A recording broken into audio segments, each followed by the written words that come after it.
probably cut the bullshit talk about Quebecs and Portuguese/Brazilian divide. That's good. All right. So welcome to the episode, I think 4, but probably 7. Who knows? I didn't really track those very well, and some of them are lost in the depths of the VOD removal by the Twitch. But I managed to save some of them, and we'll put them on YouTube. So hopefully, then the numbering will become canonical. Good evening. Yeah, no, I think that half of the chat is Brazilian, and which makes me quite happy. I will definitely next time I'll just put the Brazil time in the ad. But yeah, so today, because tomorrow we're going to start playing, so I'm not going to distract you from the actual data generation for the 17 lens, because I'm planning to use it in the future. But I made the stream a day earlier, and just the day before the release, I'm going to talk a bit about removal, a bit about some card numbers, and a bit about some deck skeletons that I feel quite convinced that might be successful. But of course, before you have cards in your hands, it's very difficult to say if they are going to be any good. But at least you can see my point of view and how I see those things play out. And maybe they will be good, maybe they won't. Who knows? See, I did a Cedric Phillips there.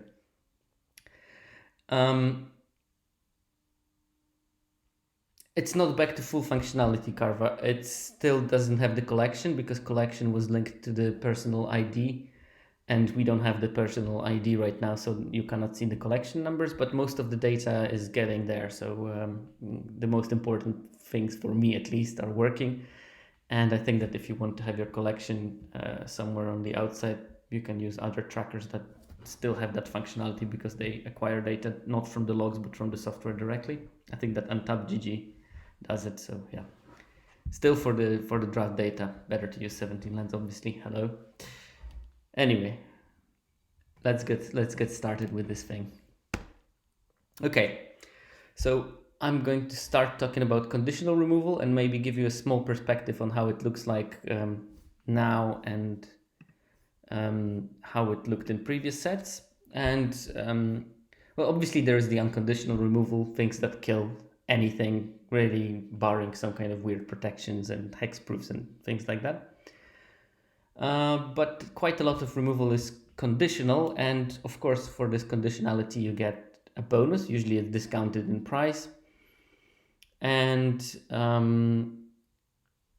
because conditional removal can still remove quite a lot of stuff. Hello, Noob.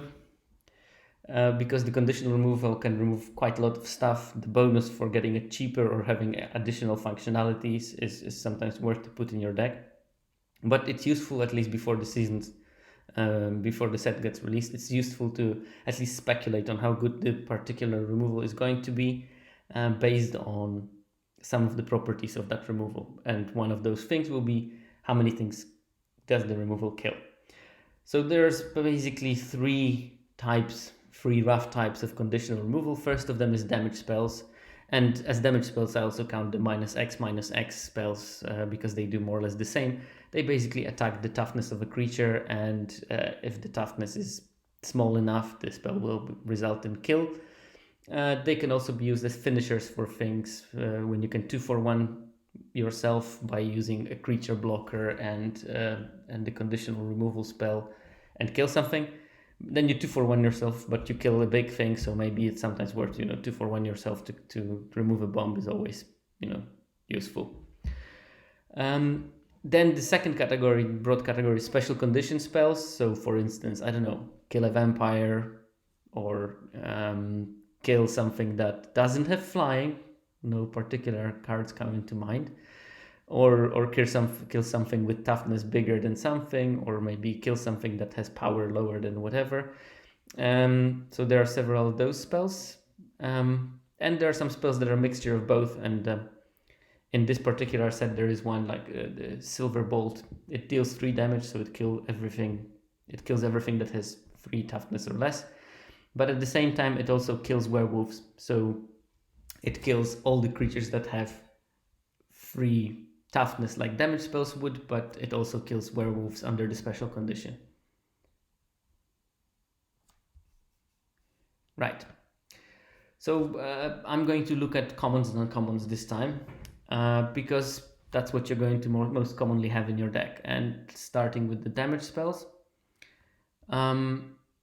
Yeah, Power Word Kill was a good example of a conditional removal that was pretty tricky condition to fulfill, but I still managed to have a couple of games when I was staring at an angel and a dragon and holding Power Word Kill in my hand and just dying to those two creatures because I couldn't kill them. But yeah, there's like 7 damage spells, and I count Immolation as a damage spell, sort of, in Innistrad. And let's starting the 1/1 damage spell. There's 3 things that can do 2 damage, 2 spells that can deal 3 damage, and 1 that can deal 5. So basically, you have the suite of removal, and the idea is how does it align with the toughnesses of creatures. And further than that, you have 4 conditional removal spells. One is Gold Barrage that destroys target creature with toughness 4 or greater. Now, this is a spell that will kill something big, but it won't kill something small. And this is a big difference from, let's say, Play with Fire, because this one will kill something small, but in the right conditions, when there's damage on stack, when there's a first striker, when there's something, it can also kill a big creature, but this one cannot have this double functionality as a finisher. It either kills or not. Hey, Vinousio. Now I think that at least quarter of Brazil is in the chat. We definitely... So I said I'm going to focus on commons and uncommons. Obviously, there is still the rare.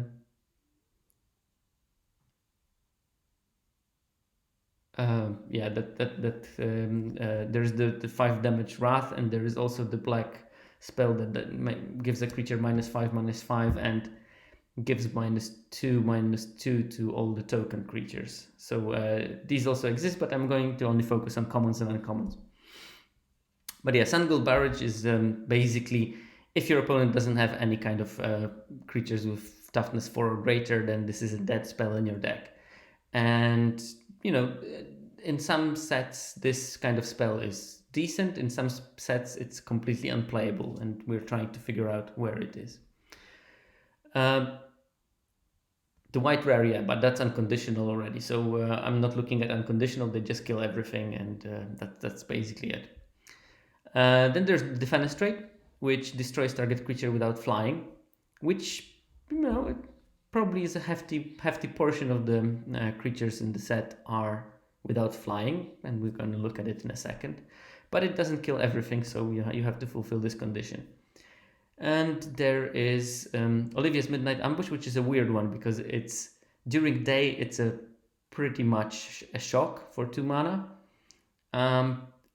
Although -2/-2 is slightly different than shock, because you can block a 4/4 with your 3/3, play this, and their creature still completely dies while yours survives. With the shock, both of them would die, so you 2/4 yourself. So in this way, the -2/-2 is better. But if it's night, it gives -13/-13 to the creature, which in this set means that everything is going to be killed by it. So it sort of switches between this medium conditional removal to an unconditional for 2 mana, which is a great value there. And there's Foul Play, which destroys target creature with power 2 or less. And you investigate, which means that somewhere down the road you will get to draw a card from it, which looks quite promising in a way, if it can hit enough creatures. And the one I mentioned, the hybrid, the Silver Bolt.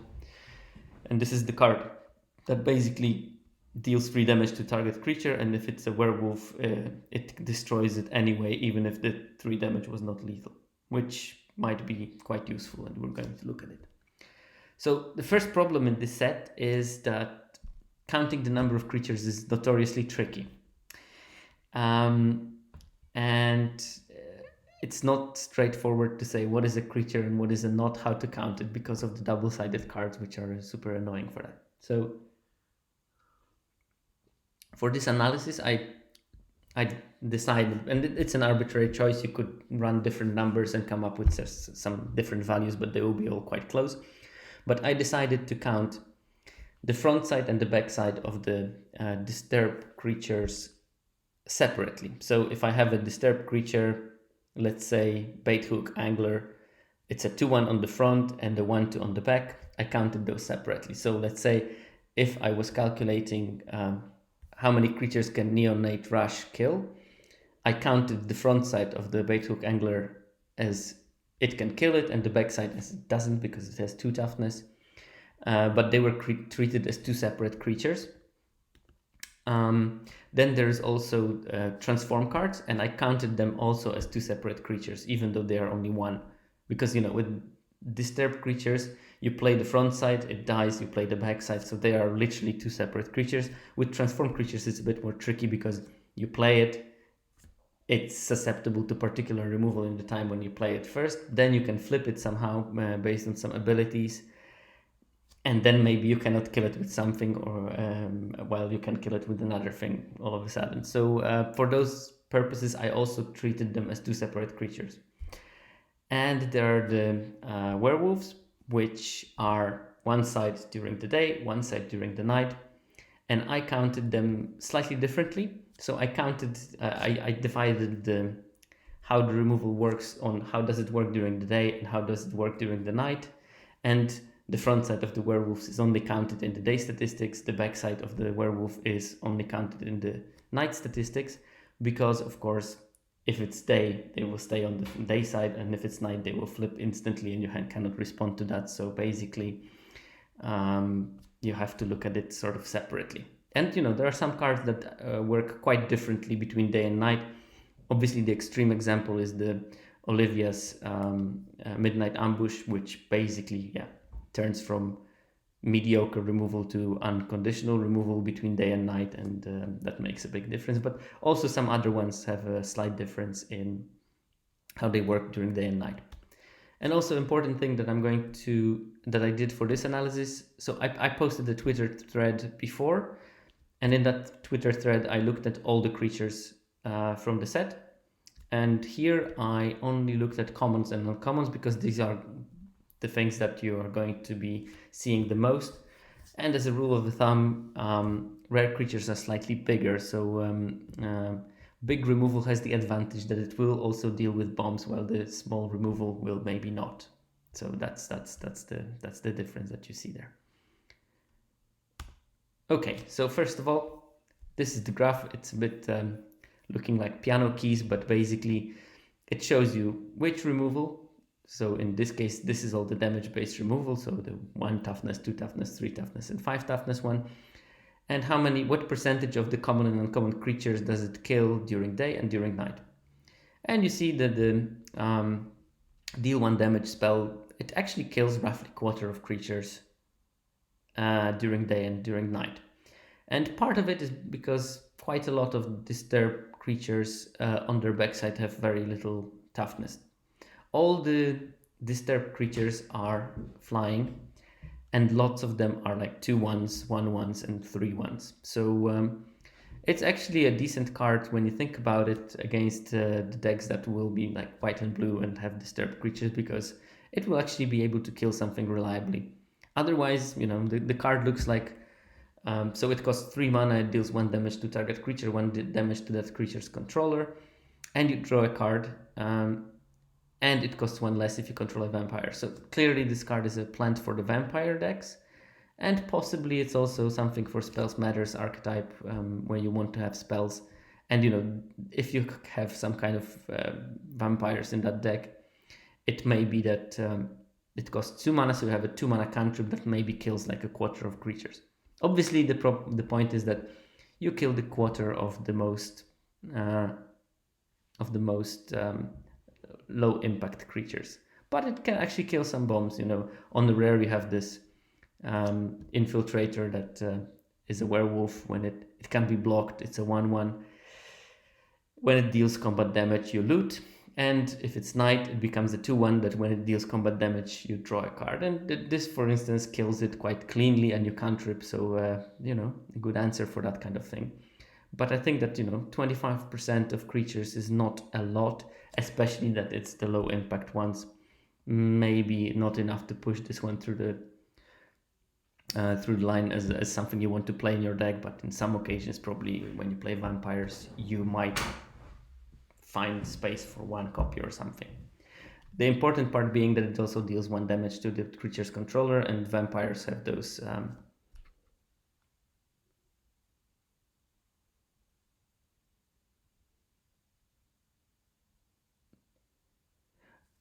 oh yeah. Carva, I didn't put it because there's just nothing that deals combat damage to that deals 4 damage basically. So that's why I didn't. However, I can tell you from off memory that it's going to be roughly 92% by day and 93% by night.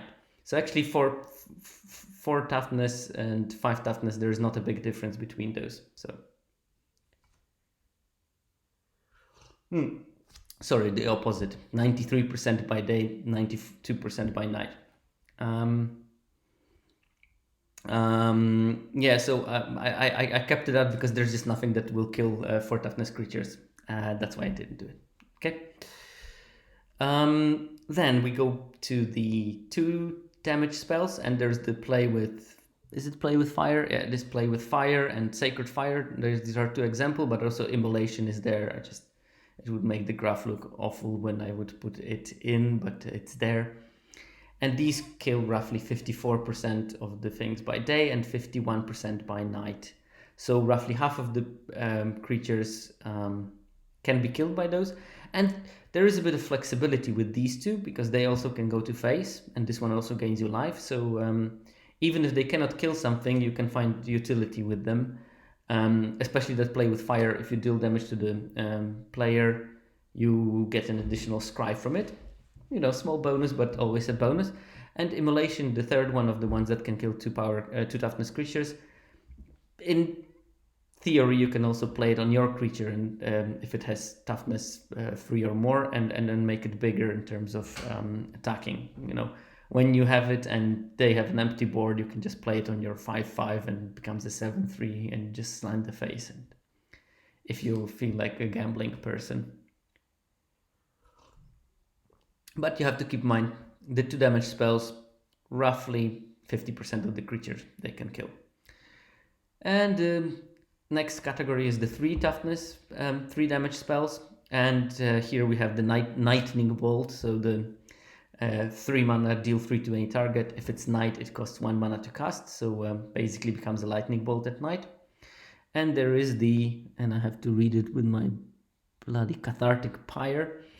This one is a sort of combination of deal 3 damage to a creature, or you can draw 2 cards and discard 2 cards. So has a bit of flexibility as well. If you don't have a target for it, you can maybe loot a couple of those lands that you accumulated during the game and don't want them anymore. So you might as well convert them to hopefully better spells.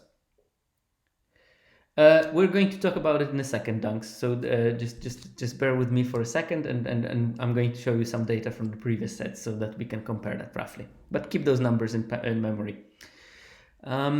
Yeah, so this is actually quite good. That's 78% during the day and 73% during the night.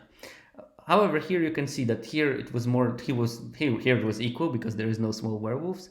Here you had a very small difference between how it operates during night and day, and here you have already a 5 percentage point difference.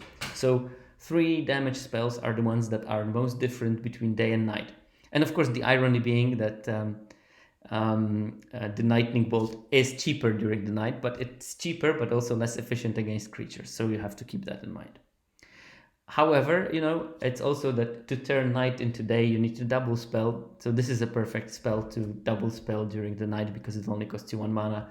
So you can, let's say you have 5 mana, you can play a 4-drop and this, and you flip back into the day. It just might be not always easy to find the right target, especially when you play against the deck that cares about the night. So something like werewolves.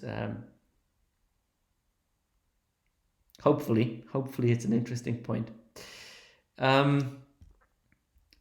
Okay, and the last one is the 5 damage spell, the bury the is it accused or accursed? Well, whatever. It deals 5 damage and 2 damage to the face of the opponent, And this is close to an unconditional removal. There's very few creatures at uncommon and common that it doesn't kill.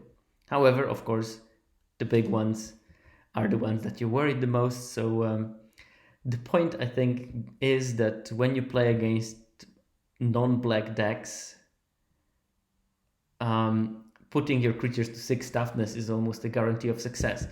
And I might be speculating about it a bit, but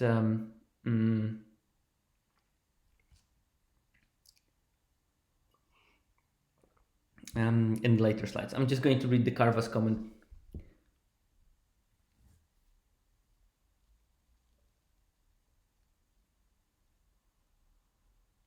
Yeah. Yeah, no, so that's a good point. So, of course, it kills 50%, but it doesn't kill 50% of random creatures. It kills a particular category of creatures. And most of them will be early drops. So, this kind of removal, like the 2 damage removal, is cheap costed, basically. So, it costs 1/2 mana. And especially the 1 mana spell is like, if you're on the draw, you play a land. Oh, so they play a land, you play a land, they play a land, and they play their 2-drop. End of turn, you kill their 2-drop, and then you play your 2-drop. You completely shifted the dynamics of the game. That's why this thing is quite useful for 1 mana if you draw it in your opening hand.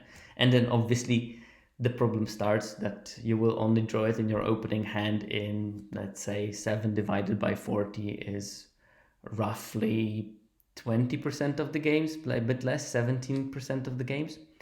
So you don't have a guarantee of drawing it, and in the late game, bigger creatures are more impactful, and then you draw the 2 damage spell.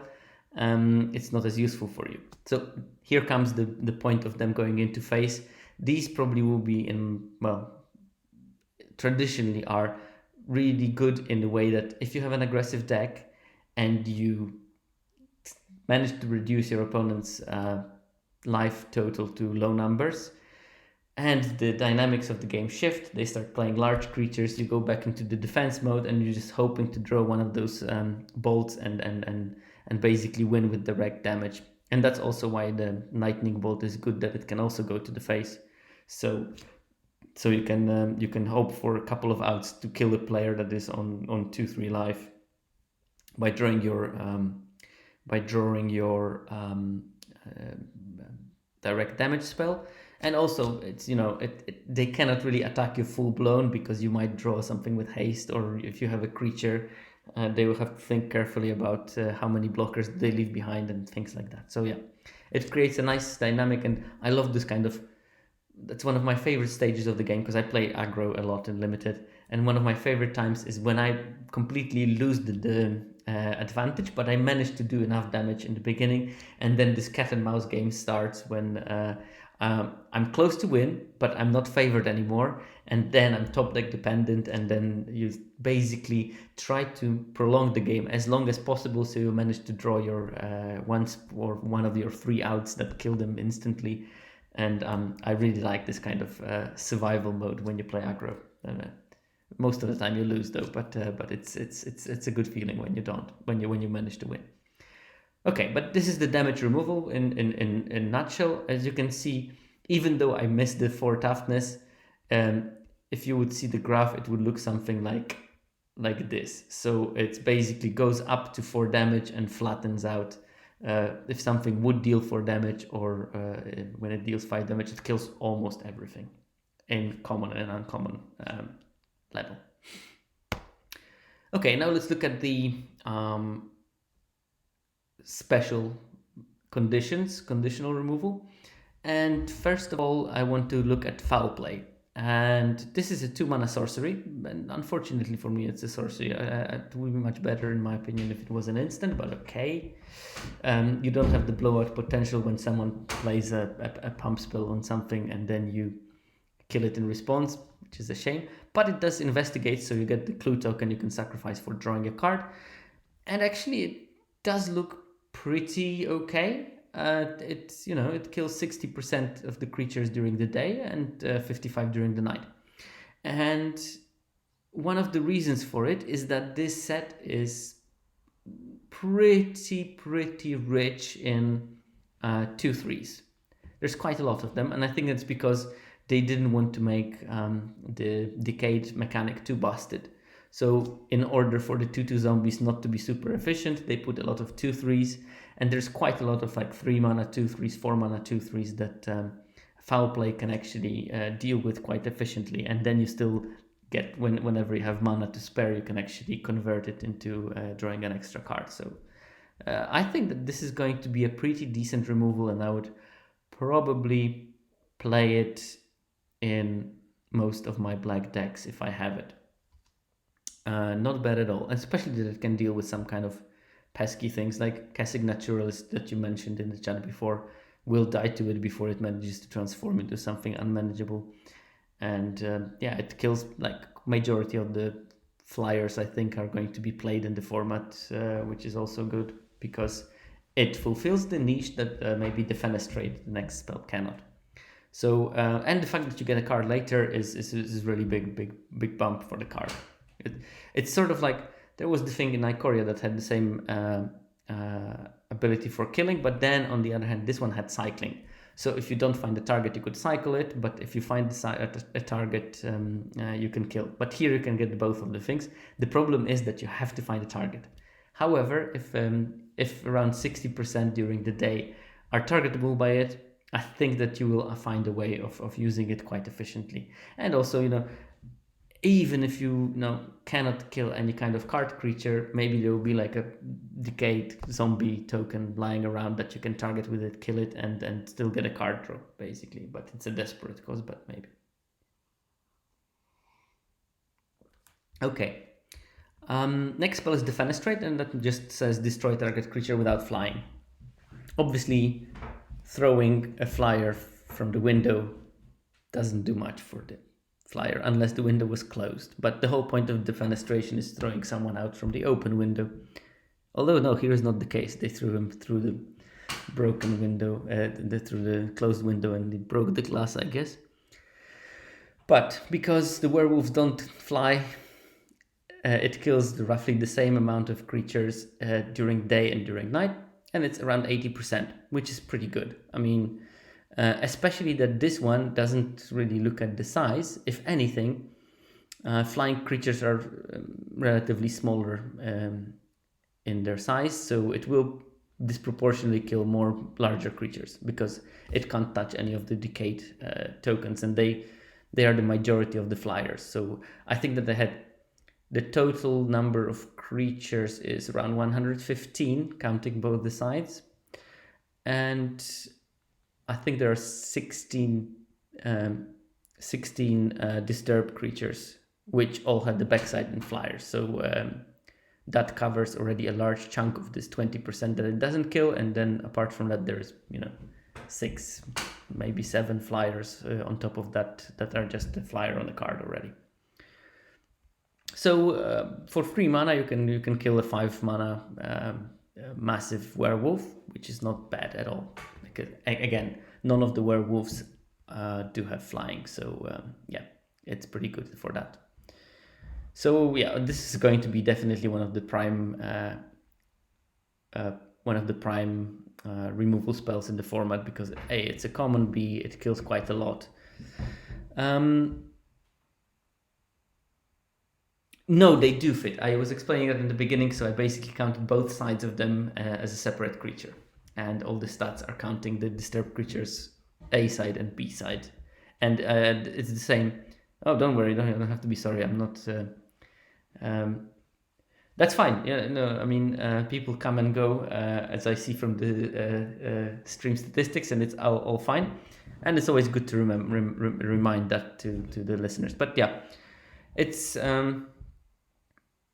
counting the front and back side. I did it for this and for the transform cards, and I counted front side of the werewolves during the day and back side during the night. That's why you see the difference between day and night, because that means that, for example, around 5% of the creatures are werewolves that change their power from 2 to more than 2 during the night. Yeah, I do like to be slightly thorough if I can. And it's also, but for example, I did not count the counters because it's just annoying to add that to the calculation in the Scryfall.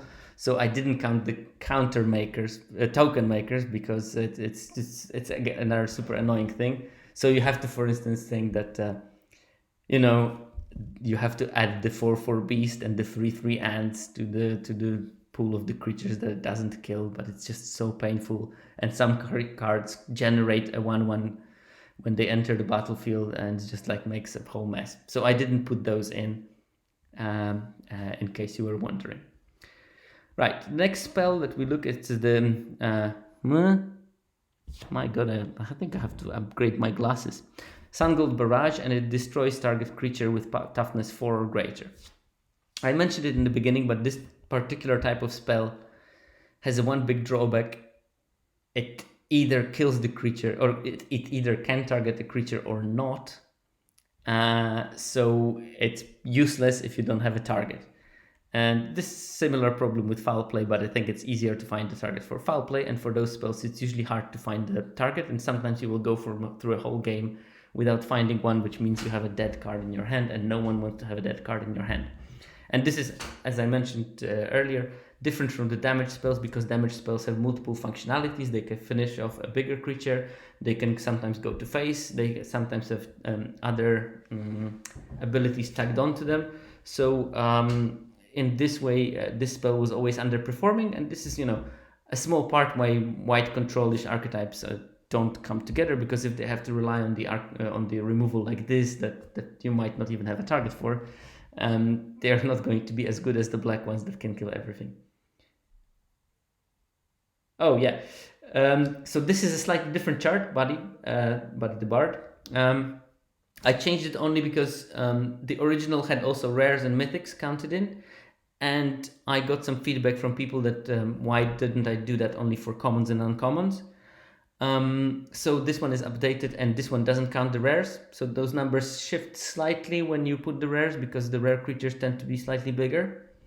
But they also are slightly rarer, so you will not face them as frequently as you will do with commons and uncommons, which you probably can expect to see at least a large chunk of them during each draft. So it's a bit different than the original one. Oh, hi Icky. How are you doing, man? We're going to the Silver Bolt in a second, but we're going. But first, let's finish the Sun Gold Barrage. That's basically a card that is good against werewolves. You see that there is in the night it kills around 27% of the things, during day only 21%. So I think that this card is just not good enough, but I might be wrong, because 21% is not little, as we're going to see in a second. But it might be a decent sideboard card against werewolves, where you have, even if they don't have the big werewolves, that means that you're probably very much favored, because that means that they have a shittier version of the deck. So maybe it's useful to put it just in case in the sideboard when you play best of 3 and.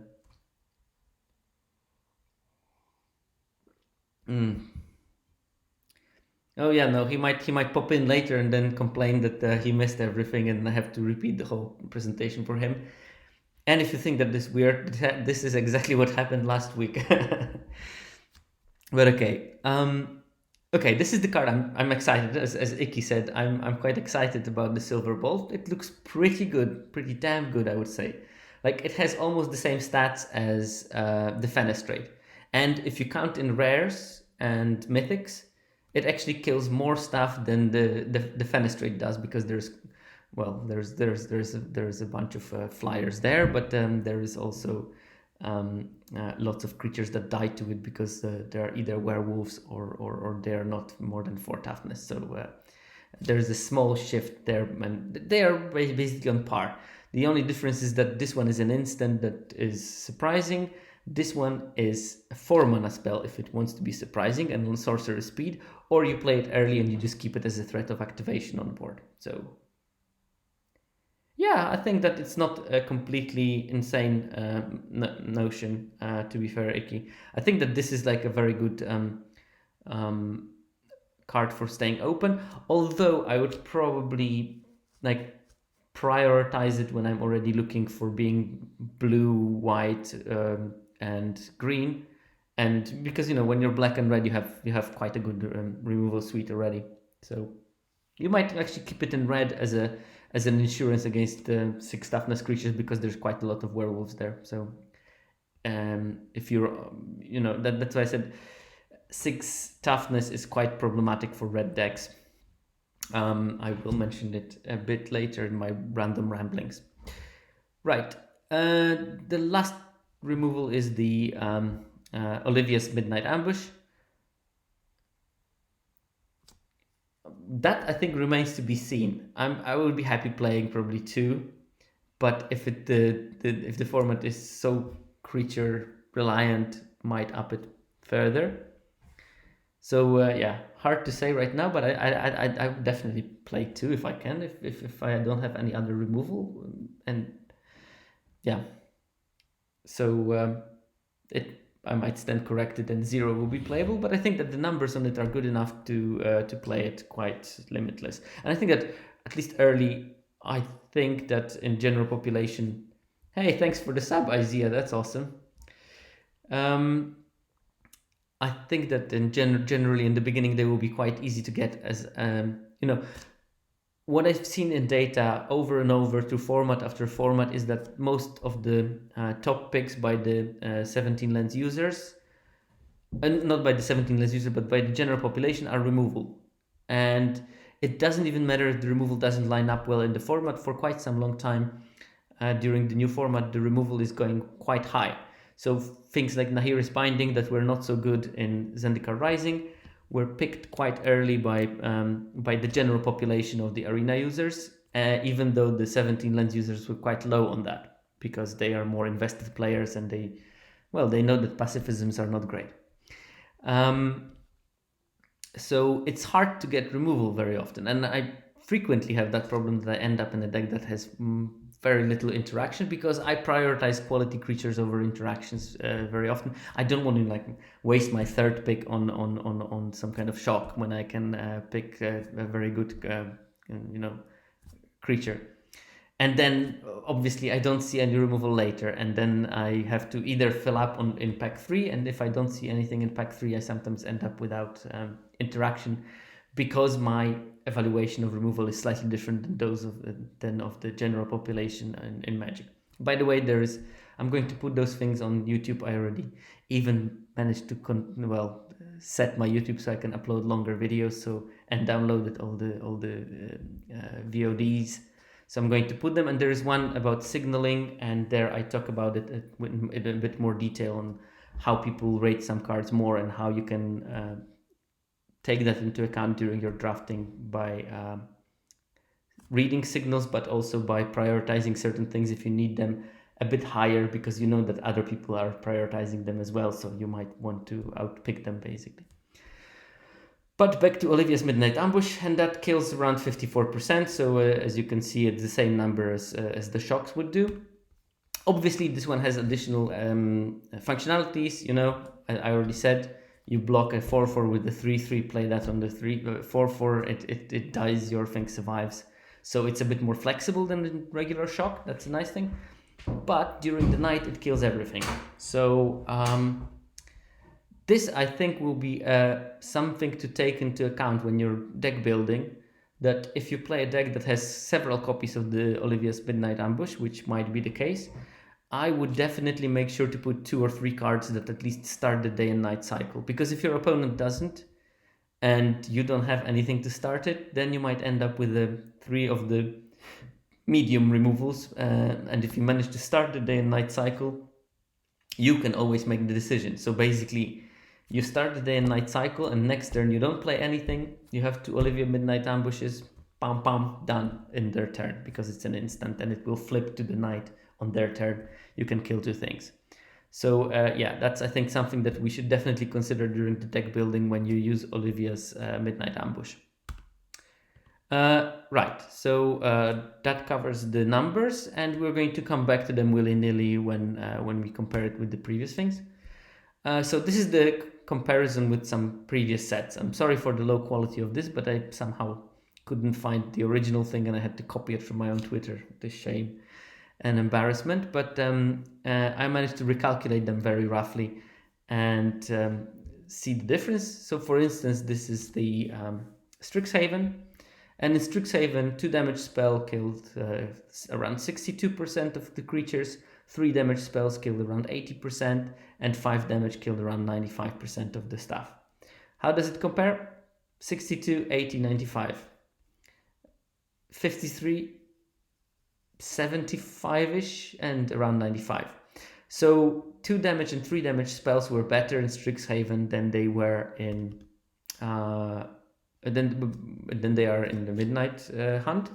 However, you have to keep in mind that I don't count tokens, and there was really a couple of very important token makers that created larger creatures. Serpentine Curve, there was the one that made it for lands in green, and also there was the Elemental Summoning, which was quite an important card in as a lesson.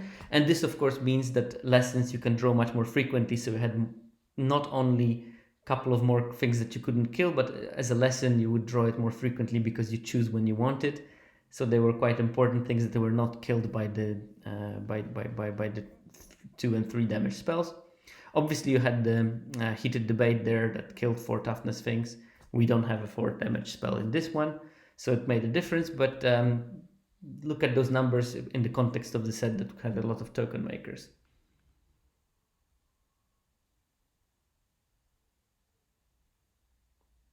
Oh, the bread. Keto, Jesus Christ, I hate acronyms. You know, it's like you are already in science where everyone invents some kind of a rubbish acronym for everything, and then you move to magic. Oh no, let's make more acronyms.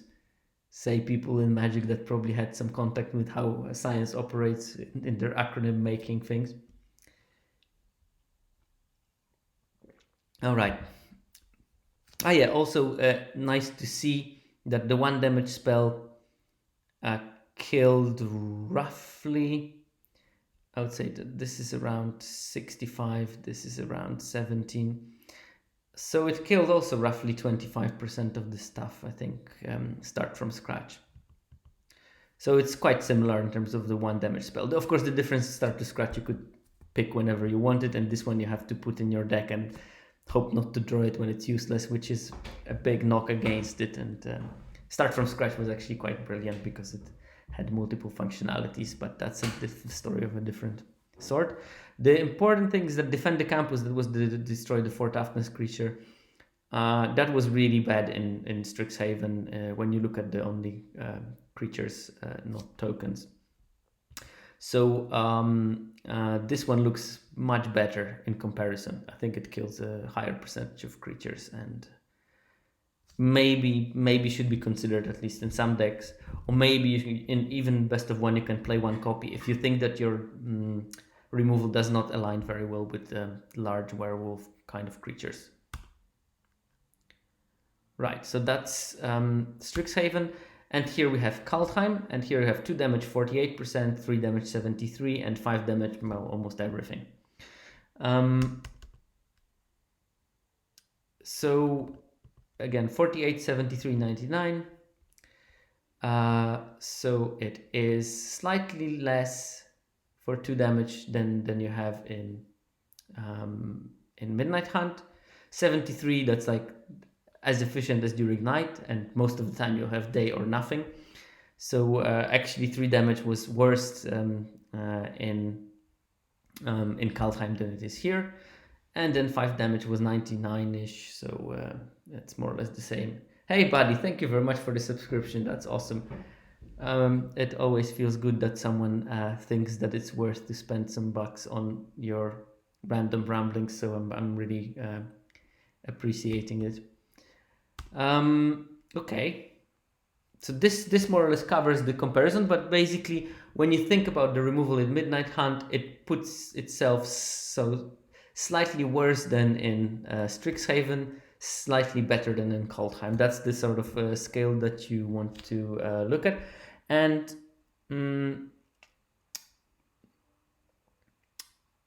basically, this is too small a data set that to draw any conclusions, but in the future I will try to make a special episode on looking at how damaged, how conditional removal aligned with the set, and based on that try to maybe draw some kind of more general conclusions on how to pre-evaluate sets better in terms of how does the how do things align with everything. So basically, because we remember how the format worked, and we can get some numbers and we can say, okay, well, this card was an old, the Demon Bolt was an old star, and some other 4 damage spell was rubbish. Why was that the case? Is that the efficiency, or is it because it was just well aligned with the creature toughnesses? Yeah, I think, but so the creatures are slightly probably smaller, but it might be because I also count those backsides of disturbed creatures, and all disturbed creatures are flyers, which means that they're slightly smaller. This might be the reason for it. So on the other hand, you have more evasion in the set. So yeah, there is this kind of balance.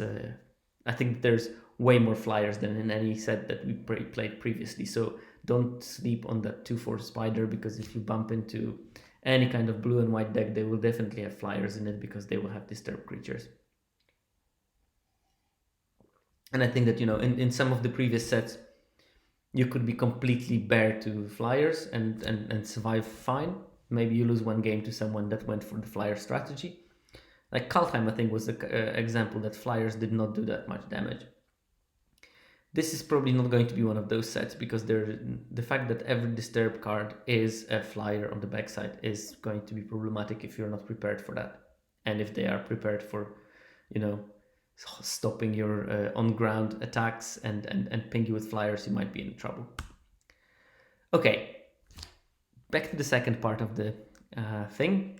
And this is my pet card from this format. I hate it. I think it's an absolutely atrocious card, and I hate it to the point that I'm dedicating the whole slide to it. Disturb are mostly in white-blue. I think there's 16 of them, and 15 are in white-blue and 1 in black. They are the sort of spirits, so they are in the spirits color. I think you may be thinking about the Decayed cards, the zombies. They are mainly in blue-black. And I'm also super confused about the nomenclature. I don't think that you should have 2 set mechanics that start with the same letter and mean similar things, because it's confusing, and yeah, my brain is also spinning with. It took me a lot of time, and I'm pretty sure that even during this talk I mistook those 2 terms a couple of times.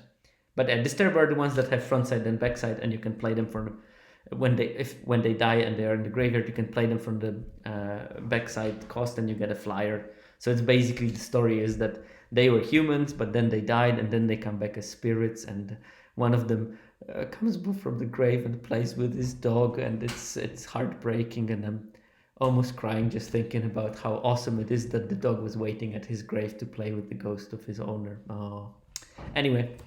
Enough nostalgia. Now let's talk about Morning Patrol. Yeah, exactly. Let's talk about this rubbish card and why I hate it, and why you should hate it too. And maybe if you hate it early, you won't make a mistake of putting it in your deck, so you'll be grateful. Yeah, it is the best dog.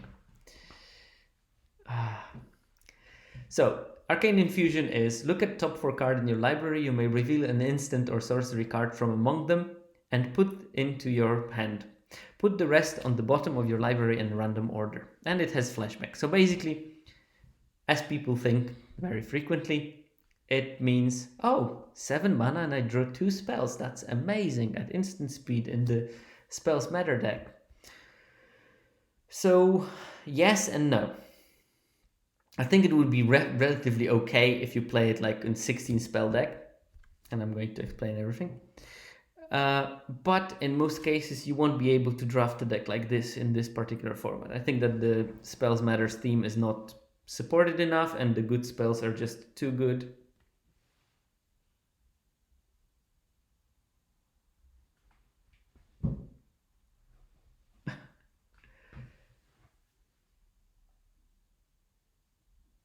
Career development. I'm sorry, I don't get this comment, Carva. You have to explain it to me at least. But anyway, so basically, Arcane Infusion lets you look at the top 4 cards, and depending on, yeah, LR was high on that, and also Ethan and Alex were putting it on C+. I think at best this card is a D, maybe a build around C, basically. Oh, nice one. Yeah, well, it's amazing how we managed to memorize the sets. It's a mystery, because if you would be given like, oh, you have to learn 200 species of plants in 2 weeks, and you have like 8 hours a day to study them, probably you would just be bored and you would not do it at all. Give me cards, boom, almost by heart. Well, I'm actually rubbish in card names, but it gets to me after 3 weeks of the format when I played with them enough. I know the pictures already, so that's fine.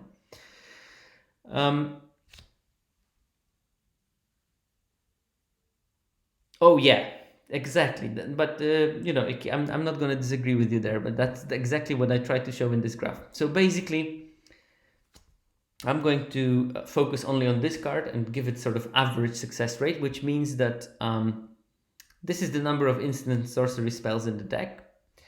And I calculate the hypogeometric probability of hitting at least one sorcery or instant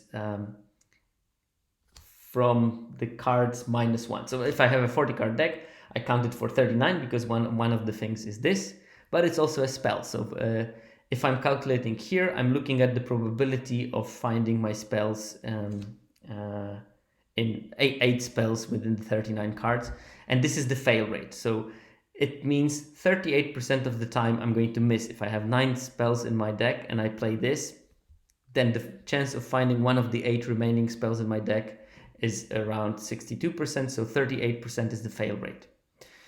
And then if I fail the first time, this is the probability of failing the second time.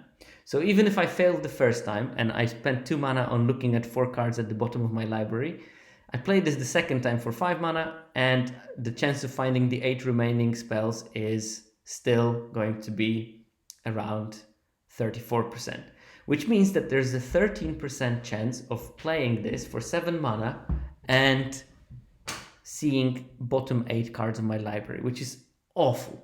And you should know that you shouldn't play that in a deck that has only 9 spells. Yes, but I mean, the point is that the composition of my starting hand and the cards that I'm going to draw later is going to be relatively, like on average, is going to be the same as the composition of the deck. So it means that if I drew 10 cards and I have 9 spells in my deck, I drew this, I'll probably draw 2 of the other spells, so I have 6 remaining, which makes the stats roughly the same as they were.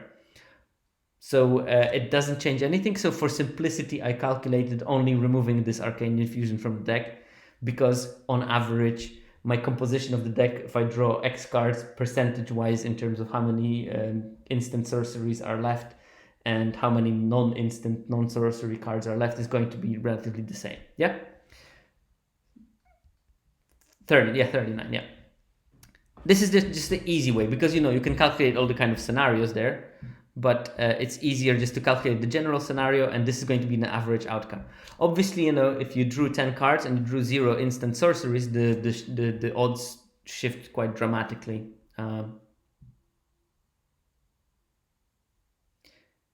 Oh, well, I mean, in Constructed, there's a completely different story with this card. I mean, if you build a deck that can host it, probably it might be decent. I would still, off the top of my head, find a much better draw spell for the same mana cost in Constructed right now, but I also don't play EDH, so don't ask me any advice on EDH. I'm rubbish. It's not a format for me. I'm really happy that people enjoy it and play it, but it's just not for me. But you think, okay, 9 spells is pretty low. What about if I have like 12 spells? And it's still quarter of the times you're going to fail the first cast if you have 12 spells in your deck. 20% if you failed on the first time, because this is under the assumption that you failed the first time, you still have all the instant and sorceries in your deck. You still have a 20% fail rate the second time, and 5% chance of failing twice. So spending 7 mana on nothing, basically just seeing 8 bottom cards of your library. And even with 15 spells, which is quite unrealistic, try to build a 15 spell deck in this format. I assure you it's not trivial to build a deck like that and have a functional number of creatures, and I'm pretty sure that we're going to learn that pretty soon in when people try to start building those. Well, I built like 2 creature decks in Strixhaven with Cody, obviously, because you got the spell token generators, and maybe there is some Timur build that has ants and four beasts as spells, and maybe you can make that kind of a deck, but it requires 3 colors already, and that makes it a whole lot more complicated. And probably because it's 3 colors, it also requires some spell part to be used on the ramp spell that can get you a land out of the library. So maybe there exists like a 3-color Timur deck that can actually utilize this and be a build. But I think that, when you look at it, 17 spells is where you want to be. And that would mean 6 creatures. And you still have like a roughly 1% chance of failing twice. 1% is the risk I'm willing to accept, but 11% odds of missing the first time, it's still quite a lot, Like, think about it as, do you remember Treasure Chest from AFR? And people said awful because, if you draw 1, there were many problems with that card because the second part was also not so great, getting 5 treasures. But when you roll 1, you get 3 damage, and you spend 7 mana for pinging yourself for free. Well, here you have, let's say, 10% of chance of spending 7 mana for doing nothing but seeing the bottom of your library. 10% 2 mana do nothing is quite bad, isn't it? So that's why I think that this card should not be considered, and that's my soapbox moment of the day. Okay, sorry, thanks. I had to step away again. So is this number of instant? No, it is number including it. Yeah, it is a number including it. So if I have 9, it means that there's 8 that I can find with it. But you include it in the deck. When you think about a deck, I said, okay, I have 14 spells.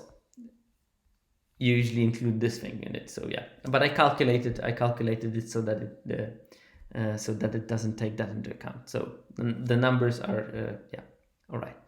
But okay, enough of bashing this poor Arcane Infusion. Just don't play it, and if you manage to play and succeed with it, and you had like awesome games, make sure to tag me in your Twitter post, and I will just say, well, I guess it's awesome. I was an idiot, which many people have said that I'm an idiot, and my wife reminds me every week or so.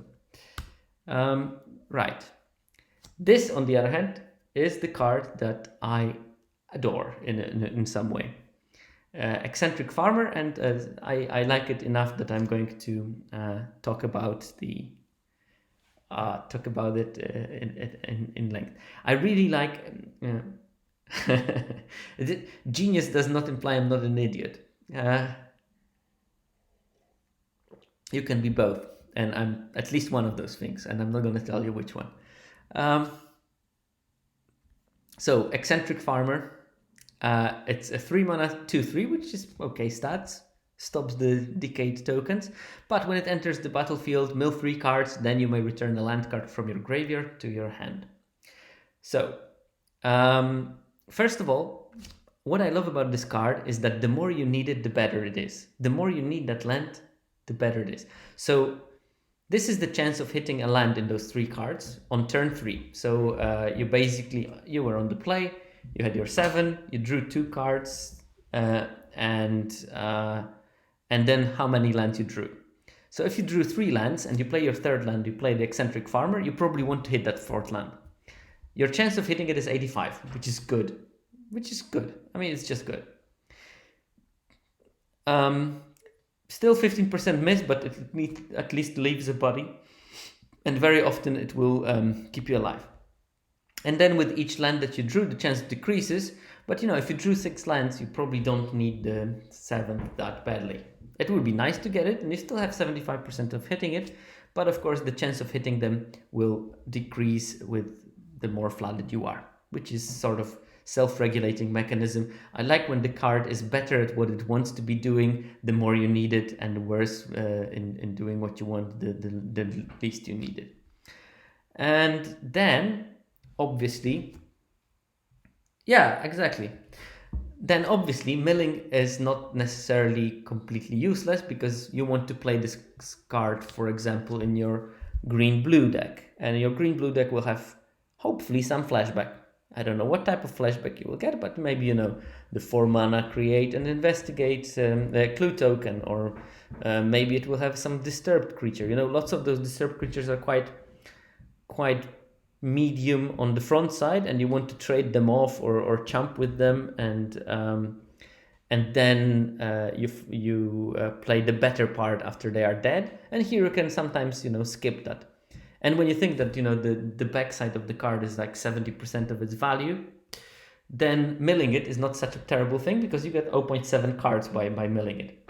And here's some numbers that basically, depending on how much flashback disturb you have left in your deck, I'm pretty sure that I made it by steps of 2 so that I can fit a broader range, just to show you. But I guess that that 5 will be somewhere in between, and then 7 will be somewhere in between. You see that's sort of linear.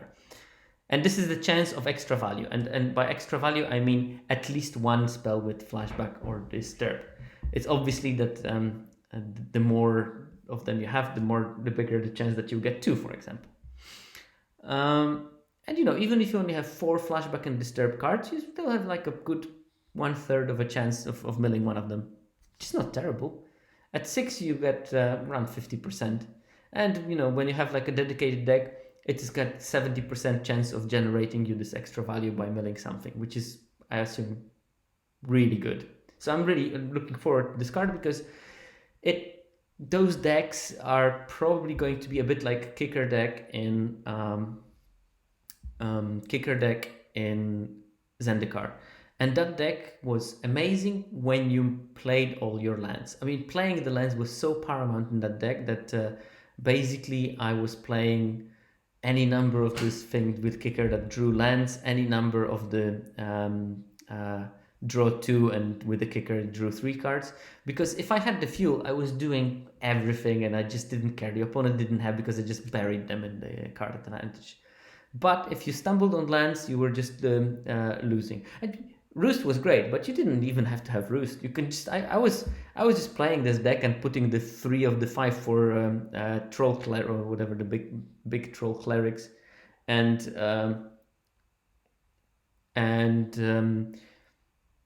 I was killing them with those, because I had so much card advantage. I could trade off everything else, and I was still having like 4 or 5 cards in my hand, and they were staring at one thing, and like, oh, well, I guess I'm losing to the 5/4 clerics then. Do you think that milling flashback disturb card should be equivalent to drawing a card? No, it's definitely not equivalent to drawing a card. Depending on the card, it will be something between like drawing 0.2 cards and maybe 0.7 cards. Because lots of the flashback cards are much more expensive on the back side.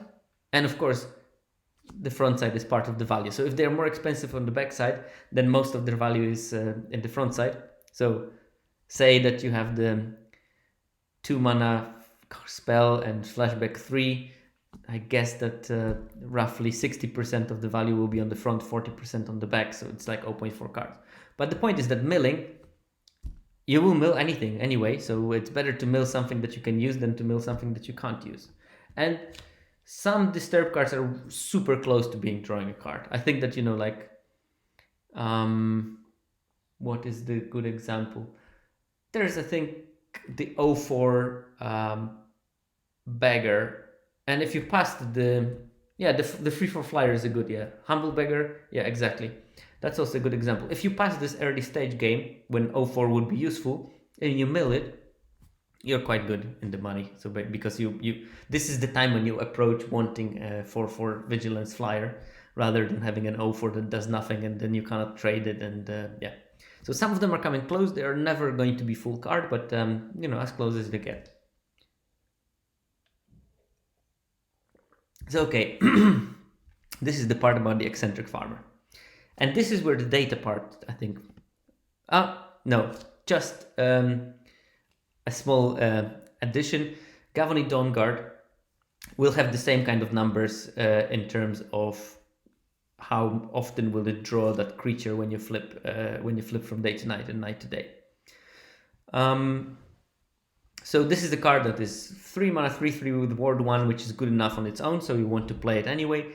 If it's neither day or night, it becomes day or night, it becomes day as it enters the battlefield. And whenever day switches to night, so keep in mind, it won't happen on the first entry because then nothing becomes day. But when the first time when the day becomes night, it you look at the top 4 cards of your library and actually it's top 4 cards, so it's going to be higher.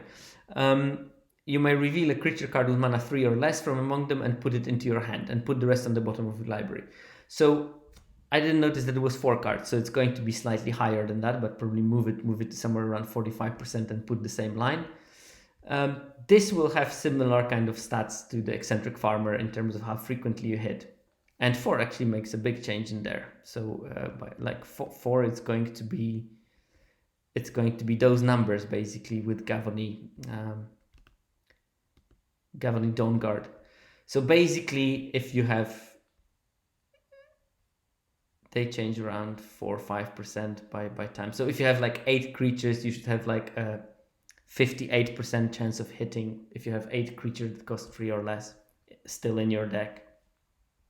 So this card might be not always hitting, but if you flip like 3 times, you should get probably 2 cards out of it. That's this sort of estimate that that I will give it. So you have to keep in mind every single time the day-night cycle changes, you draw like a third of a card on top of a creature that is really decent on rate already. Yeah. Now I figured that. I just looked at 3 when I was making it and I said, oh, probably that's the same number. But it's actually the same with Arcane Infusion. I should have made a separate slide for that. So yeah, I guess that, you will anyway play it, but don't count on drawing a card from it every single time it flips. However, if you manage to start the... hey Mercurio, thank you for the gifted subs. That's fantastic. And I see that the subs have been distributed accordingly to the chatter boxes of Carva and Icky. So yeah. Laser precision subs. Yeah, no, they were random. You're just the only people except for Mercurio in the chat. So this also shows the stats for tapping in the window. Oh yeah. The flashback spell that looks for creatures. I'm just joking. Come on. I'm just joking. Also, I'm sort of very sneakily making sure that you're all going to be chatting in the chat, which will give me an achievement of 10 people talking at the same time. See? All there. Stats. Oh, hey, Industrial Strength. I do know you from Twitter because you are a very prolific liker of my threads, and it always brings a smile on my face when I see like, oh, Industrial Strength was here, liked seven parts of the thread. Genius or grifter? Yeah, I'm definitely a grifter. I did some awful grifting time things in my previous career when I was trying to be a pro 20 years ago. So yeah, but I grew. Hi Leo, thanks for letting know that you're here. But Yeah, good one. That we can work it out. Okay, so yeah, this sort of ends the part where I wanted to talk about data, but I wanted to chat a couple of minutes about theory, because I think that, I won't be able to talk about data only throughout all my streaming, because I just don't have enough data so far. So sometimes I need to talk about speculation, and I think that, you know this is the sort of like one thing I have against data in Magic, and I might make one stream about it. That, you will hardly find a bigger proponent of MTG data than I am. But the point is that data as just pure numbers is absolutely, well, it's not very useful. The fact that I can pick between two drops because one of them has a higher win rate is useful, but it doesn't promote any kind of magic theory with it. And I think that theoretizing and then using the data to sort of validate the theories is a brilliant thing. And I think that you shouldn't only look at magic data, you should also start thinking about what ideas you can have from that data. And I think that I tried, at least, especially I'm quite proud of that one. When I put it on YouTube, I'm going to share it again. I was quite proud of my seminar on reading signals, because there I tried to sort of like at least create some broad theory of how to read signals in Arena, and how to use data to validate those signals and come from format specific things to generally specific things. Like when I showed you the data on the removal efficiency in Kaldheim, Strixhaven, and Midnight Hunt, I basically am already thinking that once I get that for 6-7 sets, I might want to make a bigger look on why does a particular removal align better in this format and not the other, and try to draw something and then use the next set to sort of like try to be more predictive about how they're going to line up. Oh, thank you very much. Exactly. Mr. No Time Man, this is another problem, that we are I think too often looking at the data for general population. And if you want to use cards in unique ways, you need to make the stuff more granular. I really hope that I will manage to make it for this particular expansion. But some time ago, I did this sort of analysis of snow decks in Kaldheim. Actually, when you look at the Kaldheim data, I just reminded myself, when I basically plotted the decks as sort of communities. Use the same methods that I use in biology. So basically, you take a community with a composition of species and different numbers of species, and I plotted them sort of like on a 2D area. And also, I created a heat map of winning combinations, and basically, because if two decks are similar, they're close to each other. If I find a heat point when there was a high win rate, I can sort of figure it out. Why would I be Sam Black featuring Sherko? I sometimes give him some data, but I think that Sam is the kind of a person that that you want to let them speak, and I'm pretty tough in staying shut up, so I don't think we will be a good match. I'm quite happy to provide him with data when he sometimes asks me for it, because I think that his approach to how to use data in Magic is absolutely dope. I mean, he uses the data, he doesn't go deep into data, he uses the most basic one, but he uses it very well, and he uses it always to validate some hypothesis, and he also has enough, like experience, touch, genius, whatever you call it, to know where to say that, look, I see the data here, but I don't agree with it because I think it's like that. And I'm pretty sure that most of the time when he questions the data, if you would look at the more granular, smaller sample size, when you look at how does a card behave when it has particular surroundings, he would be right. So I think that, yeah.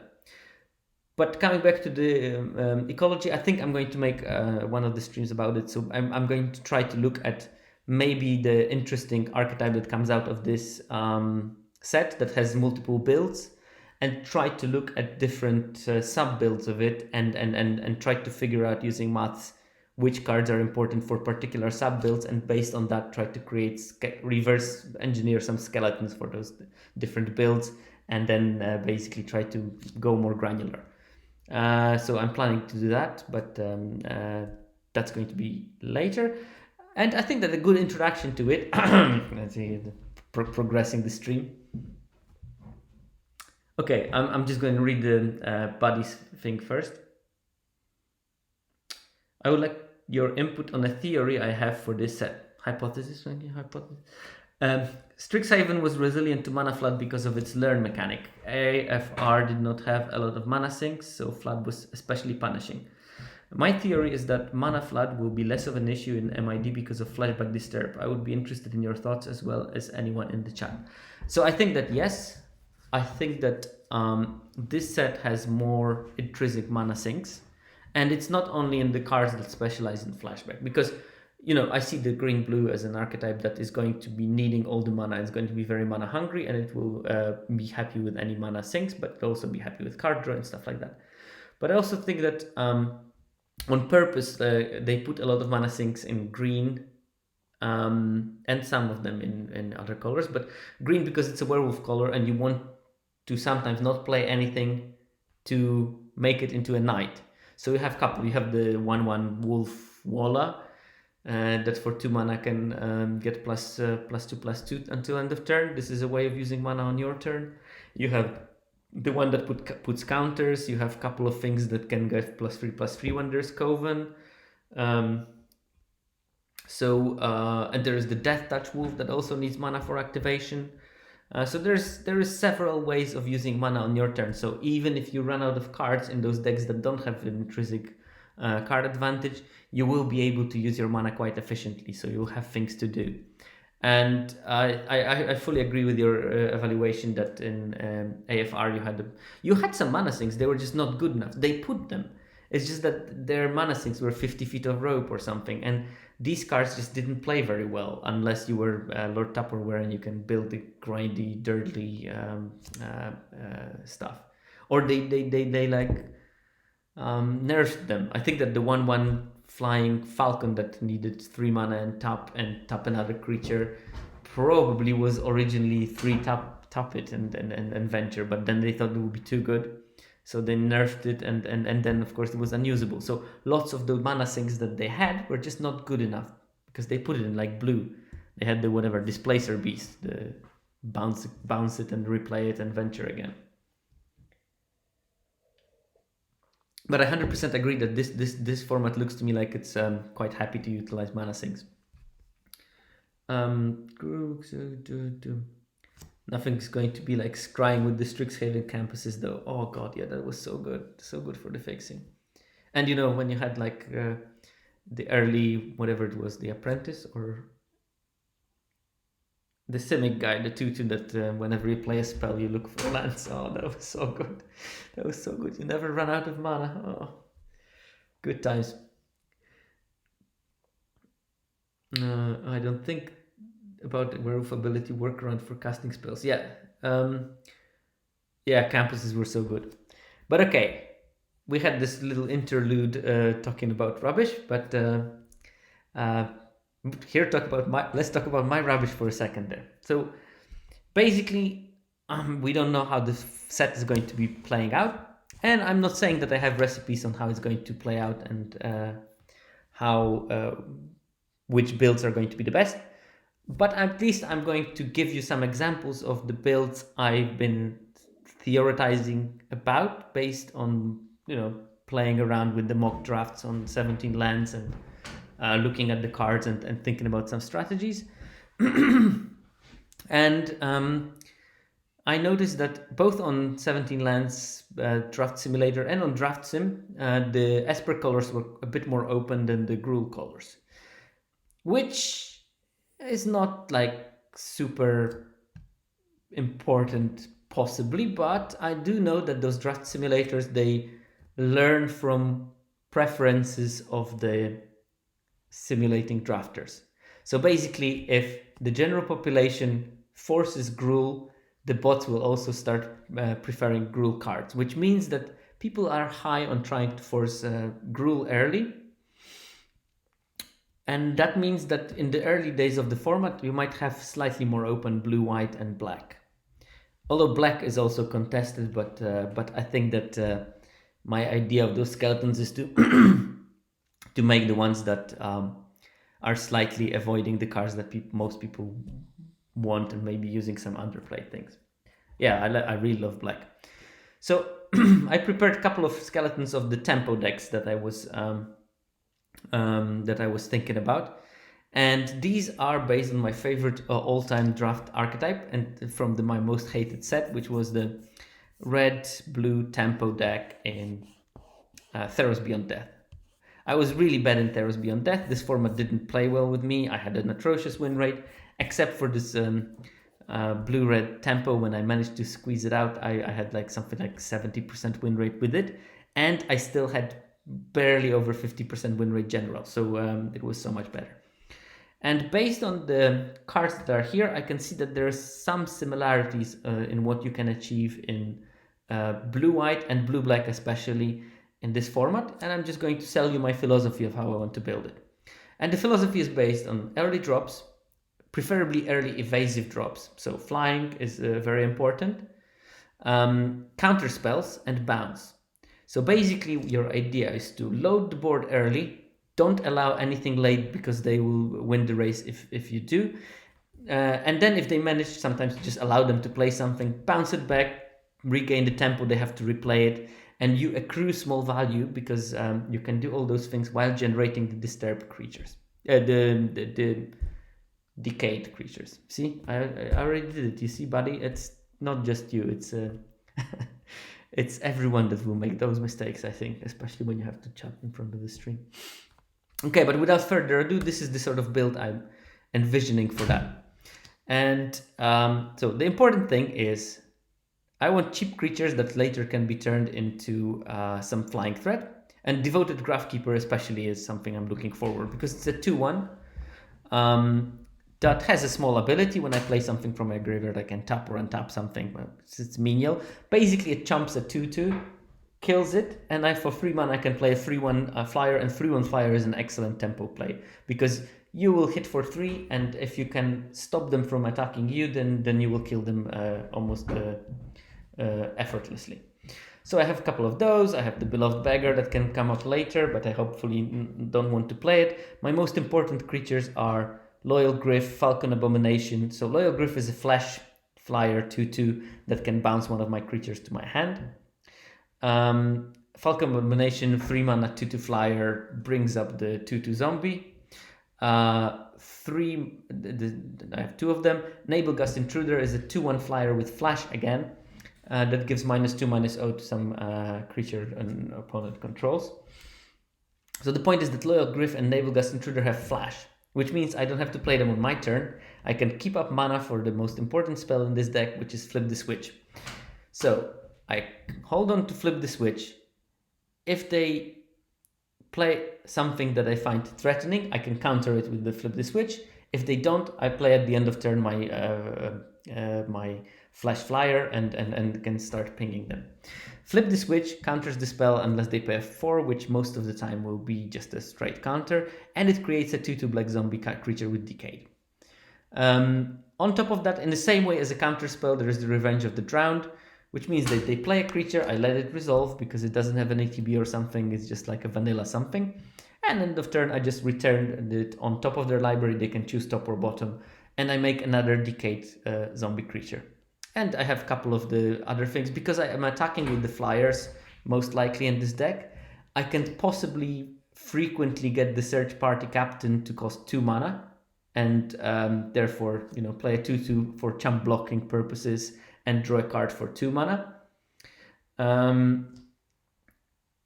Yeah, but who cares about the werewolves? The werewolves don't go through the counter spell and Revenge of the Drowned and 2 Geistwave barrier. They can flip all the werewolves they want, but I mean the werewolf still has to connect.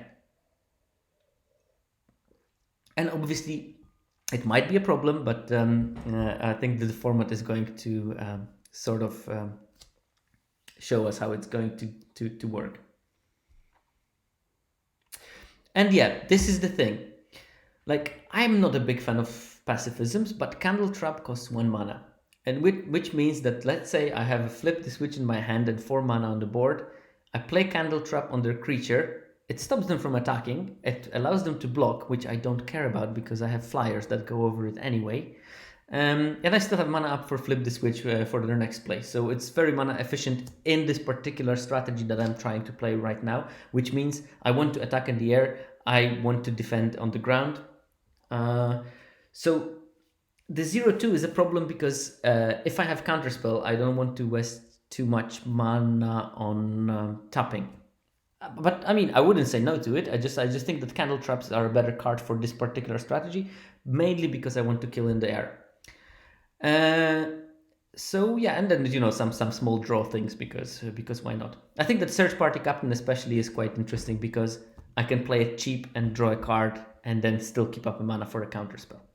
And the point is that these decks are usually running out of steam and losing the race in the end because you will counter 3 things, they will play the 4th thing, and they will kill you with the 4th thing. So the issue that I find appealing is if I hit them for, let's say, 8 damage in the air, counter one thing, play Falcon Abomination, bounce one of their things, created 4 zombies with Decayed. That's 8 damage threatened on the board. Then they have to start thinking, can I attack? Because if I attack and tap myself, they can swing back with those suicide zombies and kill me. Which means that me playing these things that are stopping them from me dying is also generating things that are threatening to kill them in one swing. Which means that they have to change how they play. And basically, the wall of zombies that cannot block all of a sudden becomes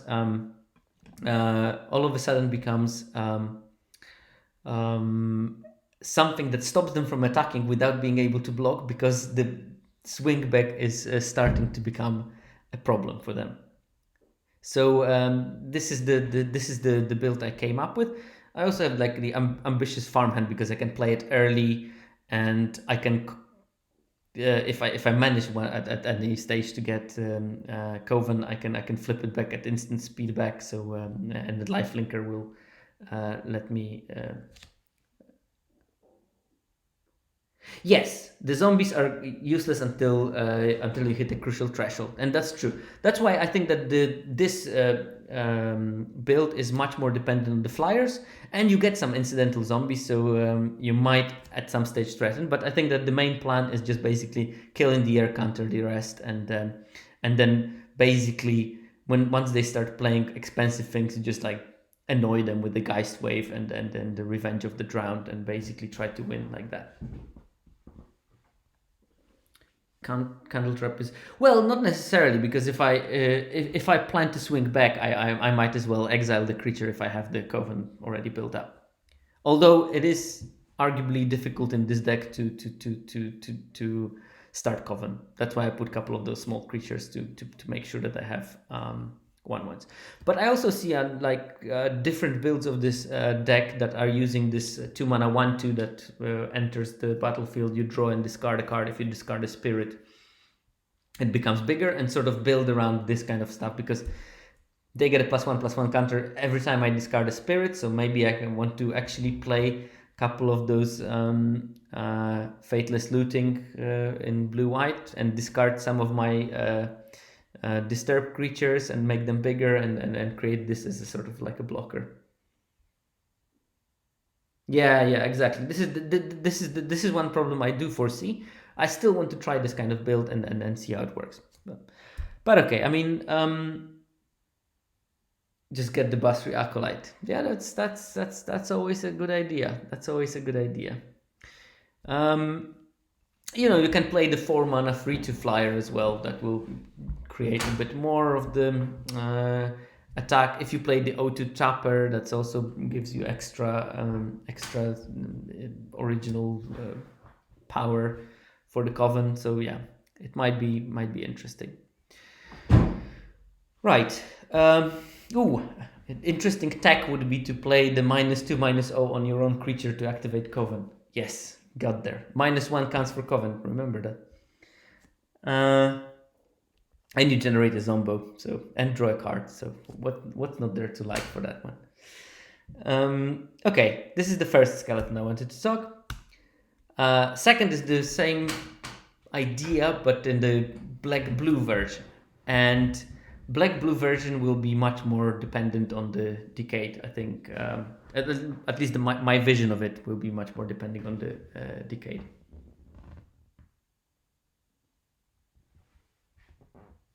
Well, I mean, unless you already have a 3-power thing on the board and you make it into a 4 Carva, then you generated this one extra. Right. So basically, you will always be able to, if your top power is unique, you will be able to move it further, I think. Yes, Trimmer is good. So there, the black-blue tempo is similar in its idea. It has slightly different creatures and slightly different synergies. So you can see I have the same flip the switch kind of combination with Falcon Abominations and some flyers, and the Revenge of the Drowned are still important. But first of all, I have the Scab to basically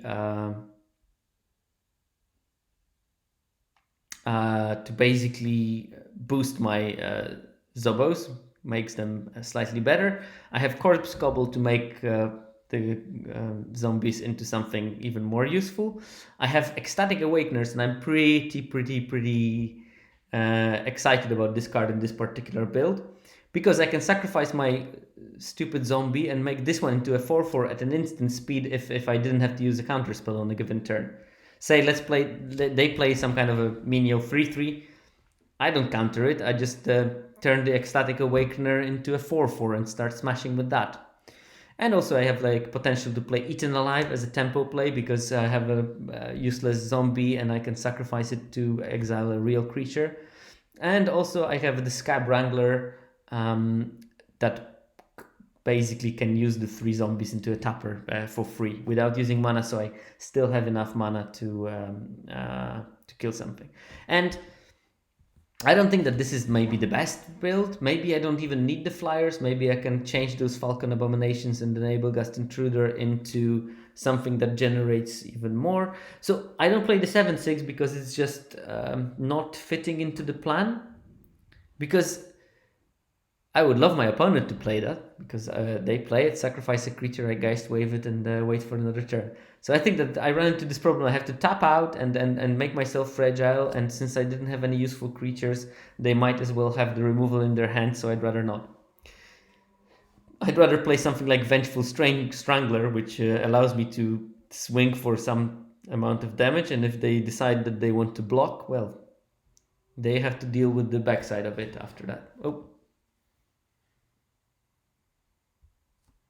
Yeah, I think that this deck can be tuned up a bit. Maybe you want to play one of these flashback cards that generate a zombie when they exile something from the graveyard instead of one Consider, to give it more reach. Maybe you can skip the Nabelgast Intruder and put something else.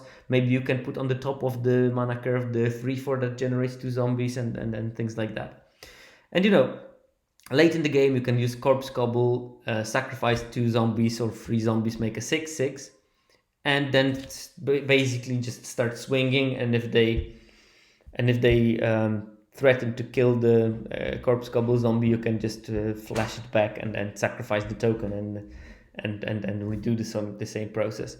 And importantly, this deck also has the Vampire Interlopers, which is a 2-drop that can swing in the air. So maybe I don't need these because of the Interlopers, and then I have the early clock.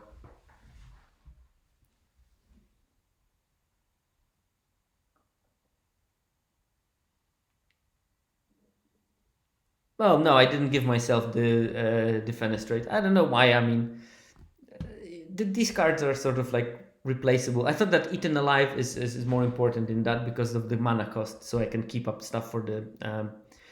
in a perfect world in this deck, I would really want 6 Flip the Switch, but I just didn't have the heart to make that kind of an abomination. Yeah, sucking the corpse to the corpse flashback, it looks pretty cool.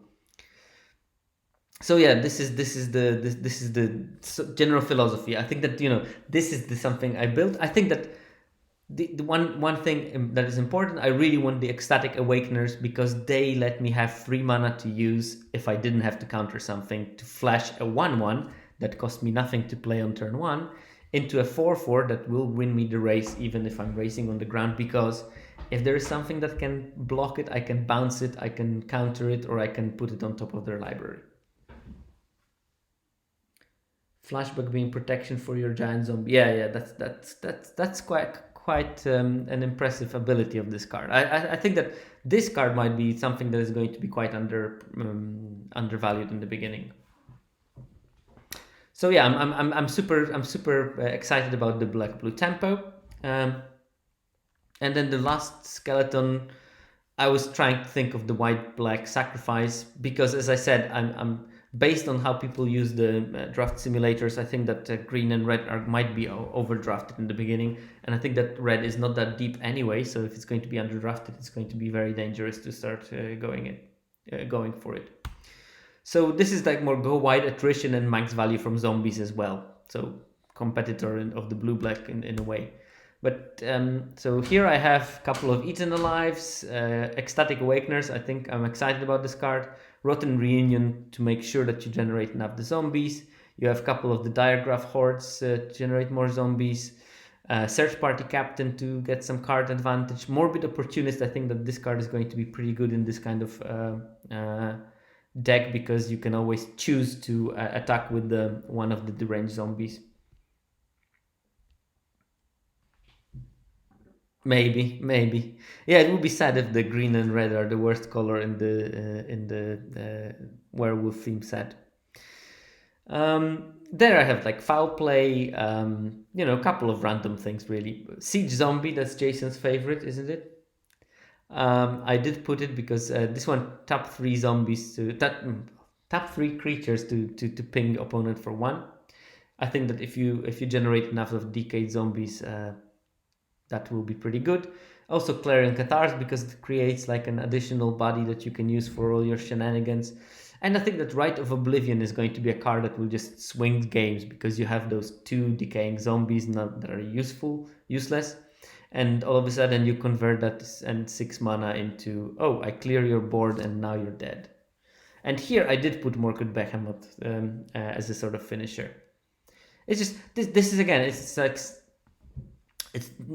there's many things that are really replaceable in this, but I am quite keen on how Ghoulish Procession works with removal, how Ecstatic Awakener works. I'm pretty keen on that card being good. I'm really interested in having this in every deck that has white that I have because I like drawing lands for cheaps. No, don't you think so, Icky? I agree. I think that this card is just like really strong. It gives you so much.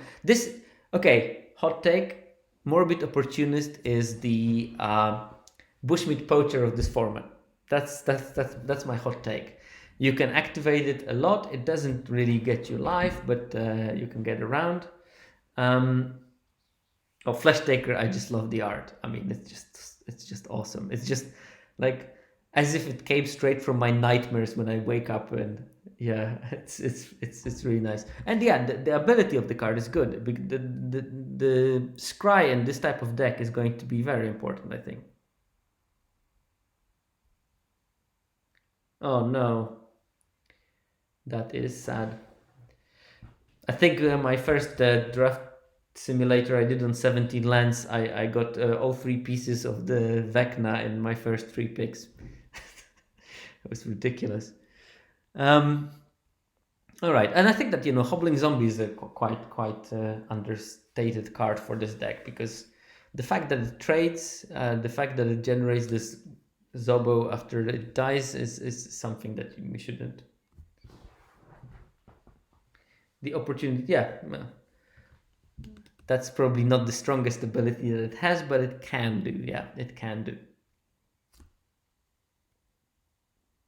I think so. Yeah, I think, and it's also like even for attacking ones. I mean, this is like 2/2 almost unblockable because you don't want to Uh, lose something for nothing, really. Okay, I think that this is the end of the skeletons I prepared today, actually. So, yeah, as always, thanks to the 17 Lands team, even though today I didn't use any data from them, but they are still awesome. So, Viral Misnomer, Hululu, and Grant Wu are on Twitter, so I would recommend following them if you want to have the freshest news about what's going on in 17 Lands.